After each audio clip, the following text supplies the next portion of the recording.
Oh, it's Wednesday. Yeah, the middle of the week. The week is on its way kind of out. It's kind of right in the middle. Hump day, you know. And today, this is a banger because we're talking about Rocky. That's right. 1976. Rocky. I'd never seen it. Yeah, I want to miss this. We'll be right back. Previously on the Nerdy Ronin Network. Hey, Squeaky.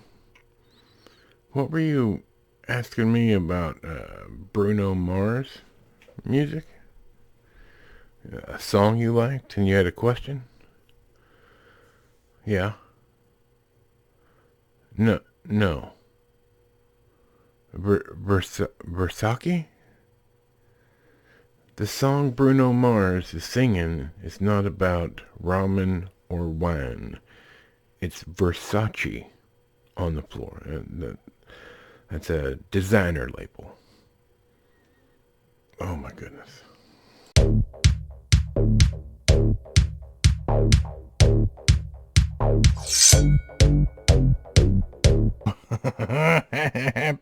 happy hump day. That's right. Whew, it's a day. I tell you, I'm struggling this week. Struggling. But that's alright. That's not why you're here. Hey, thanks for being here. New subscribers, how you doing?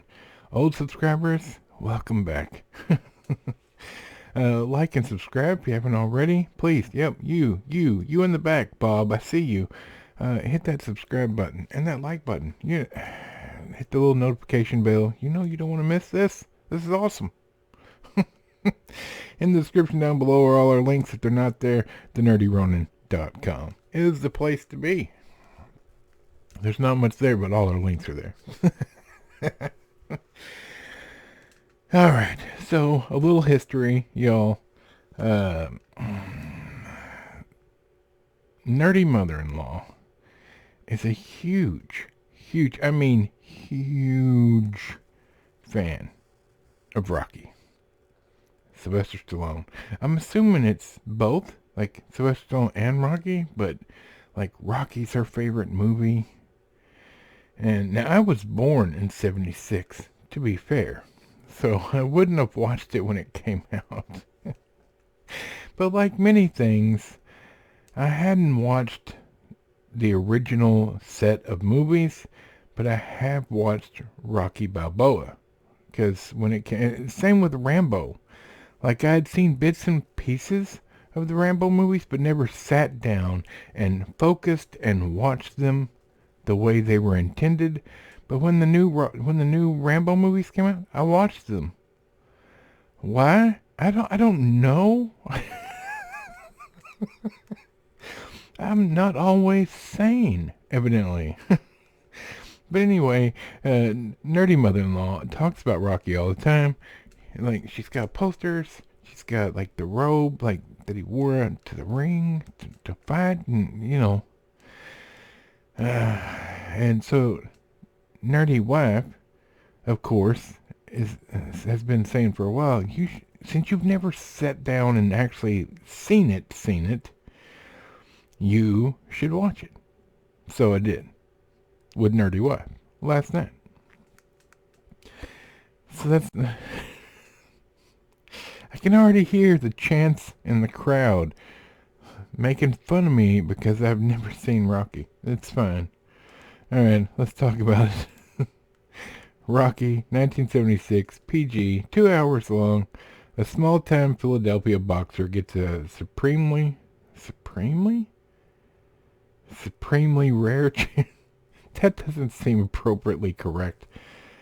Gets a rare chance. Why can't you just put that, Internet Movie Database? Philadelphia boxer gets a rare chance to fight the world heavyweight champion in a bout in which he strives to go the distance for his self-respect. Directed by John G. Avildsen. And by the way, side trivia note, that director is the same director of Rocky Balboa. Written by Sylvester Stallone, starring Sylvester Stallone, Talia Shire, Burt Young, like Burgess Meredith. Come on, Carl Weathers.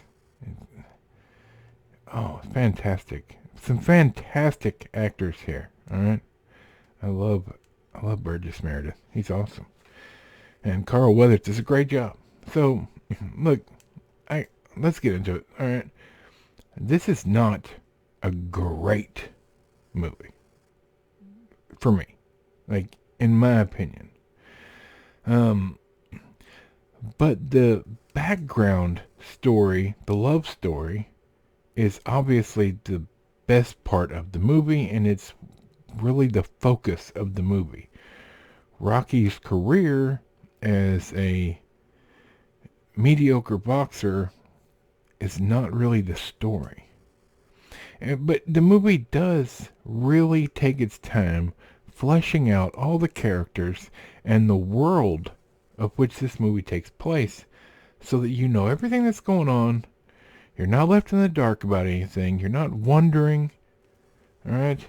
The only thing you're wondering at the end of it is who won, because they don't tell you. They start to tell you the winner of the match, but they never actually do. But whether he wins or loses the match was not the point of the match. Rocky didn't believe in himself to win. He felt he was outclassed, and watching the fight, yes, he is not as good as Apollo Creed, who he's boxing. As far as talent, like the skill of boxing, Rocky is just good at taking the hits and getting back up and getting some hits of it. I mean, he's a good boxer, don't get me wrong. Like, he can hit hard. But when it comes to the footwork and the technique, he's not as good as Apollo Creed. So I would be hard pressed to say this is a great movie. I don't agree. It was a good movie, but I didn't find anybody except for Adrian, Talia Shire, the love interest of Rocky. Nobody in the movie is a good person. Except her. I literally didn't like anybody. They were all mean. And, maybe that's what it's like in Philadelphia. I've heard bad things about Philadelphia. I don't know. But it's interesting to me that this movie has become such a staple, like it's a classic. And it was great. Like, the story behind how this movie got made is very interesting. And Sylvester Stallone did a fine job writing this screenplay. And the movie is fine. I enjoyed watching it. But I would not go back and watch it again. Does that make sense? Like, as good as it is, it doesn't have any rewatchability for me. But now I gotta watch the rest of them. I don't know how I feel about that. Before anybody complains, I'm not saying it's bad. I'm saying with all I've heard about it over the years, I thought it would be more of a rewatchable film. But once you've sat down and paid attention and watched it from beginning to end, what's the point of watching it again? Nothing new's going to happen. And it's a pretty straightforward story. A great lead into a series of movies. Like, I feel like that's what this is. This is basically like the appetizer to lead you into these characters' lives to watch the other movies as well. But I don't think I would watch it again for entertainment's sake. Overall, I'd give it a 7 because it was great. Like, as far as entertainment goes, it was great. But it has no rewatchability. Sorry, nerdy mother-in-law. Sorry, nerdy wife. It's not a bad movie. It's just not a great movie for me. And hopefully Sylvester Stallone does not come hit me for saying that. I don't know. I think I could take him. Anyway, hey, I hope you guys are having a great week. Regardless of whether you're having a good week or a bad week, and there's lots of garbage going on out in the world, always strive to be better every day than you were the day before. So be kind to one another. And we'll be back on Friday. I've got a really good samurai movie for Kung Fu Friday this week. So anyway, I gotta get out of here. Got things to do. Thanks again for being here. I'm kind of down today because I've got a real bad headache, but it's all right. We're getting there. We're gonna make it work. Have a great rest of your week. We'll see you on Friday. For Michael the Microphone, Bob, squeaky chair in the back, and this fat nerd. We'll see you on Friday.